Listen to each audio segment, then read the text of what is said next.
What's going on, everybody? Welcome back to the channel. Today I'm going to show you how to charge your battery with a generator. Now you may run into a problem, and I'm going to go ahead and tell you what it is right now so you don't even have to wait. So if you just happen to have an inverter generator before you bought all of this stuff and it's true 240 volt, that means 120 in two separate legs. If you already have one of those, you're fine. You actually don't need to do anything. You just need to wire in a wire to, or both inverters, rather, through a sub panel. But if your generator is a dirty generator like mine, it's not a pure sine wave, the inverters don't like it, so they won't allow that dirty power to come into the system. So it prevents damage. It's just a safety feature.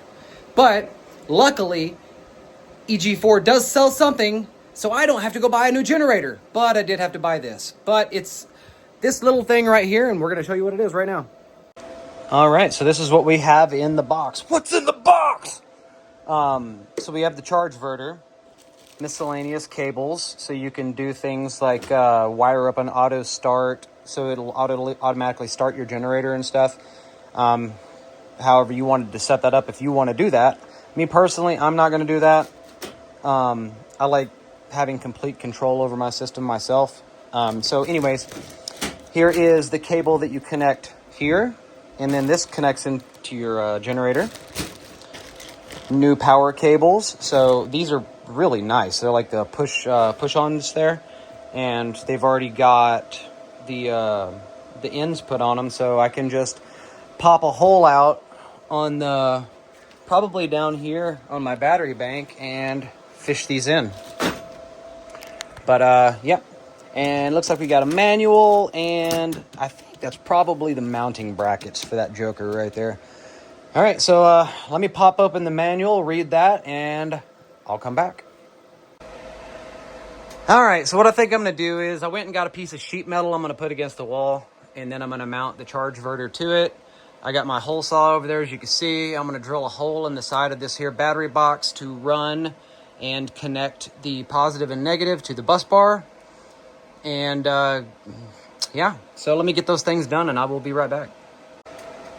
Okay, so as promised, she's mounted on the wall. I have enough room to connect my positive and negative over here on this side. And then my AC in is just gonna have to loop and go back out this way. Okay, so I had hooked this up over to the Chargeverter and ran it outside, but I did not have very much slack. So I'm gonna have to make this longer. And while I'm at it, I'm gonna go ahead and change out this plug too. The manual that comes with it has multiple different plug configurations, 120 and 240. So whatever you decide you wanna do, check out the manual and figure it out. I'm gonna go with this one right here, which is this little bad boy. I'm gonna build it. I just happen to have some 10-3 laying around. I'm gonna use the green as my ground. I'm gonna use the black as my hot, and I'm gonna use the white as my neutral.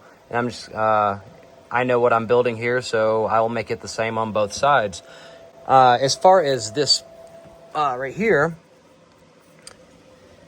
to get this apart, first you want to unscrew this piece right here. It's already, anyway, so there's these little tabs right here. There's one on both sides. Just hit it with a flathead screwdriver and pull this down, and then we're like so. And it looks like down in those little holes are Allens. I'm gonna go ahead and unscrew those, and these will probably just slide out, and I bet those are ferrules right there. And then I will just move this plug to this wire and this on the other end, and it should be quite a bit longer. So let me put that together and I'll be back. You don't need to worry about where these go in the back of here because it's labeled N for neutral, L for leg hot, and PE for ground. So you can't screw it up. All right, so I need to get this stripped back, get some ferrules out for that. And then I still need to just put this crap in here in this plug, and yeah, I'll be back.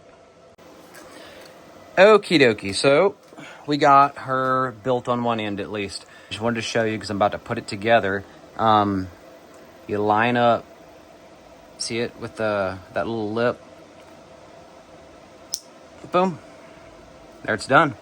And now we're going to take this rubber piece. This is a waterproofing piece. We want to pull these plastics up, slide that in, and then screw this one down on it. And that side is done.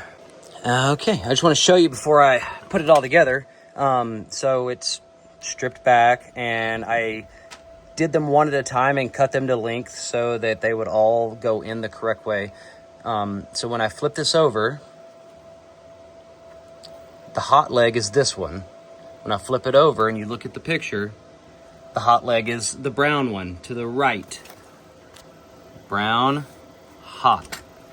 So this one right here. So if we flip it back over, it'll be on the left side now, and that's hot. Hot, neutral, ground. And you're just gonna slap this bad boy on there and screw it together with these screws. Well, there she is.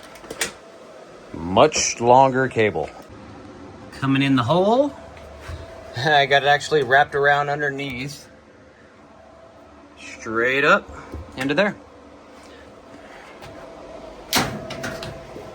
The battery positive and negative is negative there and positive there. All right, so it's the next morning and I can show you that the Chargeverter is actually working. Let me flip you around. Generator's running. You can probably already hear it, but we'll walk over there and show you.